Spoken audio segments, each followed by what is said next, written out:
আল্লাহ নবী সাল্লাল্লাহু আলাইহি সাল্লামের কপাল মোবারক বারবার ভিজে ছিল, ঘামে ভিজে যাচ্ছিল।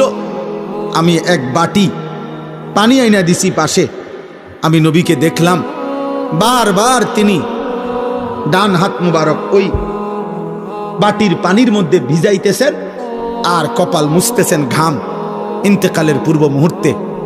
আর নবীজি বলতেছিলেন, তখন দোয়া করতেছিলেন, আল্লাহুম্মা আইন্নি আলা সাকারাতিল মাউত, আয় মাওলা মৃত্যু যন্ত্রণার এই মুহূর্তে আপনি আমারে সাহায্য করেন।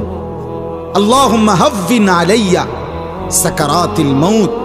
এরপরে নবী বলছে, আল্লাহ আমার মৃত্যু যন্ত্রণা সহজ করে দেন।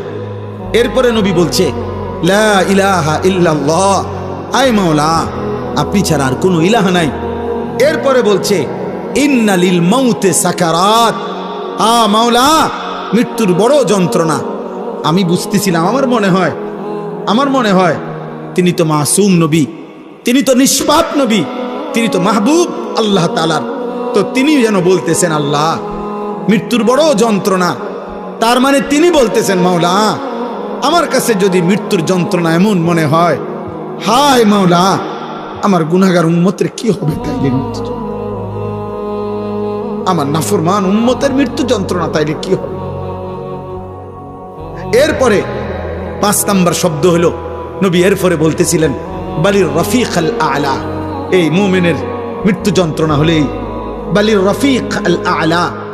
হাদিসের ব্যাখ্যার মধ্যে আছে, অর্থাৎ হইল এগুলো যখন বলতেছেন নবীজি, তো আর মালাকুল মউত আজরাইল আসছেন। আল্লাহ নবী সাল্লাল্লাহু আলাইহি সাল্লামকে বলতেছিলেন, বন্ধু আপনার মালিক জানতে চাইছে আর কিছুদিন থাকবেন কিনা নাকি যাবেন। আল্লাহ নবী বারবার বলতেছিলেন, বাল আর রফিক আল আলা, না না মালাকুল মউত আজরাইল, আমি বরং আমার বন্ধুর সান্নিধ্যই চাই, আমি আমার পরম বন্ধুর কাছেই যেতে চাই।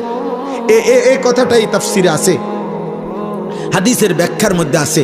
কোন ইমানদার, কোন মুমিন, কোন মুত্তাকিরও মৃত্যু যন্ত্রণা হয়।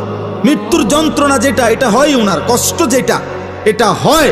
কিন্তু মুমিনের মৃত্যু যন্ত্রণা শুরু হলে তার দিল খুশিতে আনন্দে উৎফুল্ল হয় যে হায় আমার বন্ধুর মোলাকাতের সময় হয়ে গেছে। গত 60 বছর আমি যে বন্ধুর জন্য সেজদা দিছি 5 ওয়াক্ত, গত 60 বছর, 40 বছর, 50 বছর যে মালিকরে আমি ডাকছি দিবানিশি, কখনো সুবহানাল্লাহ, কখনো আলহামদুলিল্লাহ, কখনো ডাকছি আল্লাহু আকবার, কখনো ডাকছি